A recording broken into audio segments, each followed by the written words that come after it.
Bismillahir Rahmanir Rahim. In the name of Allah, the Beneficent, the Most Merciful, I'd like to welcome you, dear viewers, to this episode in our series, The Forces of Evil. Assalamu alaikum wa rahmatullahi wa barakatuh. May Allah's peace and blessings be on each and every one of you. In this program, we have been looking at the satanic forces, where they began, how they affected the first generation of human beings, how they continue to affect us throughout the centuries in our daily lives, and will continue to affect us into the future. We discussed the modes by which satanic forces affect us through creating doubts, etc., through beautifying evil and corruption, through causing people to abandon acts of worship like prayers and fasts and things like this. Then we began to look at ways to prevent that evil from coming to us. Among those ways, we said, was to fear Allah, that we are focused on Allah in our lives. We fear His displeasure. We try to do the things that He has prescribed. Secondly, also, we said that we should be sincere in our worship. And all different things that we do, which are supposedly for God, we should be very sincere about it, because that's where the real reward lies. Then we started to look at the actual acts that we could do to protect our home. Rather than, we talked in a general sense, now we get down to specifics. All of us have homes. We live in our home. Homes plays a special role in our lives. It's the foundation. It's where the wives and children are for mostly. We spend maybe less time because of the fact that we're working, but it is our primary base. And as such, it needs to be fortified, protected, and strong. And in the previous session, we began to look at fortifying the home or protecting the home by the recitation of Surah Al-Baqarah. And I mentioned a hadith, a very famous hadith, found in the Mustadrak of Hakim, which is authentic, wherein the Prophet ﷺ said, everything has an apex. لِكُلِّ شَيْءٍ سَنَامًا.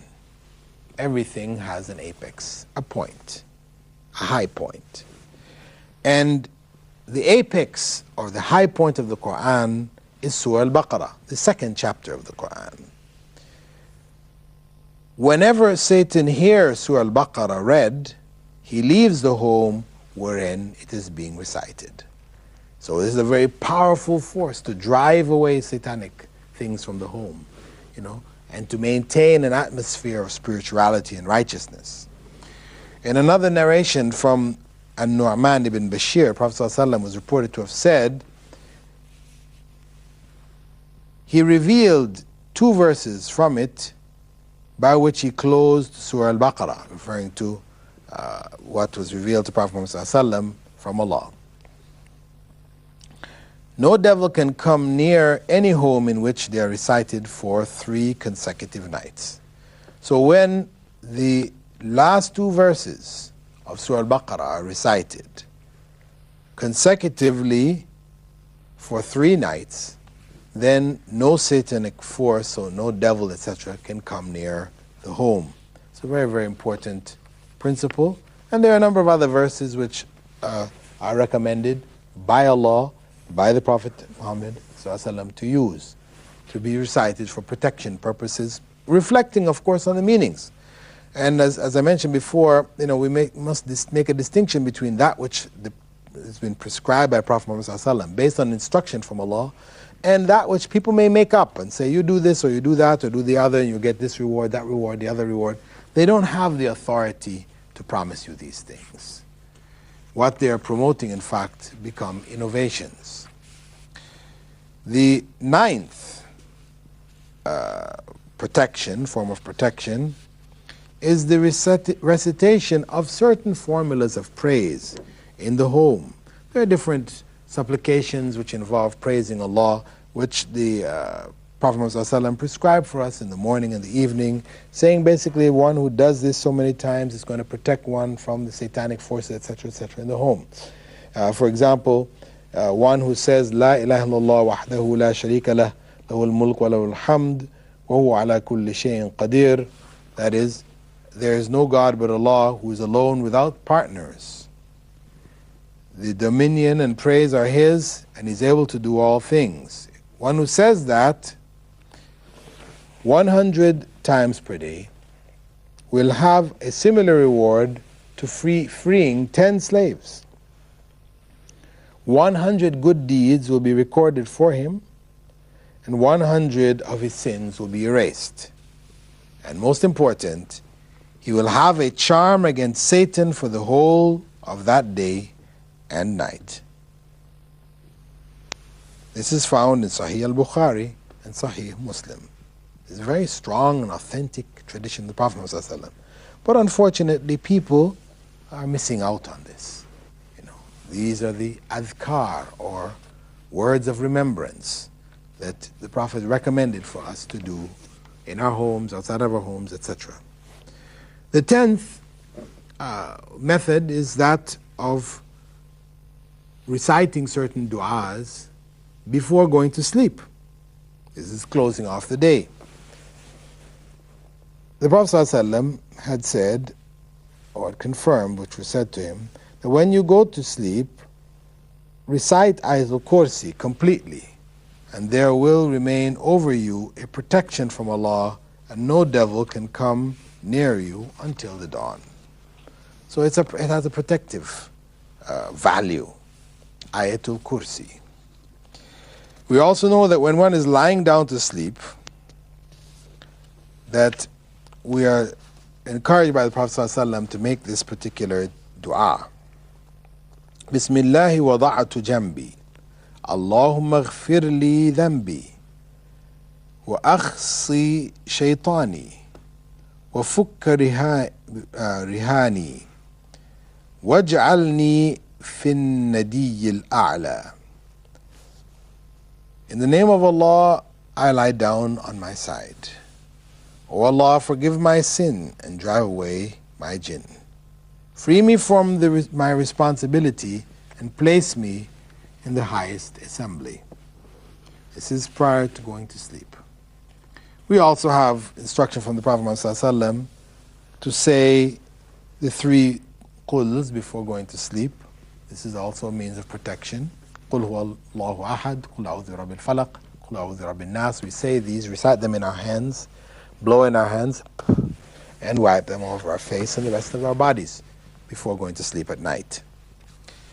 If a person finds that he's waking up from sleep, he's not feeling good, he's woken up bad dreams, etc., etc., even for that, Prophet ﷺ is prescribed that we say, أعوذ بكلمات الله التامات من غضبه وعقابه وشر عباده ومن همزات الشياطين وأن يحضرون. O Allah, I seek refuge in the perfect words of Allah, from His anger, from His punishment and the evil of His creatures, and from the prodding of the devils and from their attacks. So here, even if we wake up in the middle of the night, we've woken up from sleep, this helps us to protect us in this circumstance, to regain our confidence, to put our fear back in Allah, our trust in Allah, etc. Now, if a person wakes for tahajjud, Prophet ﷺ had also taught that they say what the person should do. If a person wakes up in the middle of the night which is the time for a tahajjud, that is a night prayer, voluntary night prayer, he said, I was shown that if any one of you arouses from sleep and performs ablution, that is wudu, he should inhale water in his nose and blow it out 3 times, because Satan spends the night in the upper part of his nose. So these are amongst the instructions in our daily life within the home. Coming into the home, greeting people, when we're eating our food, when we're going to the bathroom, when we're going to bed. Prayers in the home in general, but when we're going to bed, what should be said. We also have, among the authentic narrations, where Allah told the Prophet ﷺ to inform us that we could also purify our homes by removing from it any symbols of paganism. Aisha had said that the Prophet ﷺ never left anything in his house that had a cross on it without obliterating it. Remove it. Deface it so it is no longer visible. Why? Because the cross is a symbol of satanic success. Satan succeeded in misguiding people into worshiping a human being, Jesus, Prophet Jesus, to worshiping him thinking that they're worshiping Allah. There can be no greater misguidance. And that's a great failure. So the symbol of the cross, from the perspective of Islamic belief, this is a very evil symbol. It's a symbol of misguidance for people who have ended up falling into a form of idolatry while thinking that they were in fact only worshiping God. We have the 12th fortification. Another way of fortifying the home is to remove from it pictures, variety, meaning pictures of living beings, of human beings, animals, the fish, the birds, etc. The living beings of the earth, not including trees, and I know trees are living, and other elements of the earth are also living, but we're talking about living in the sense of having a consciousness, etc. We are told by the Prophet ﷺ that we should keep images from our homes. And he indicated that the people who receive the most severe penalties are those involved in picture making. Now,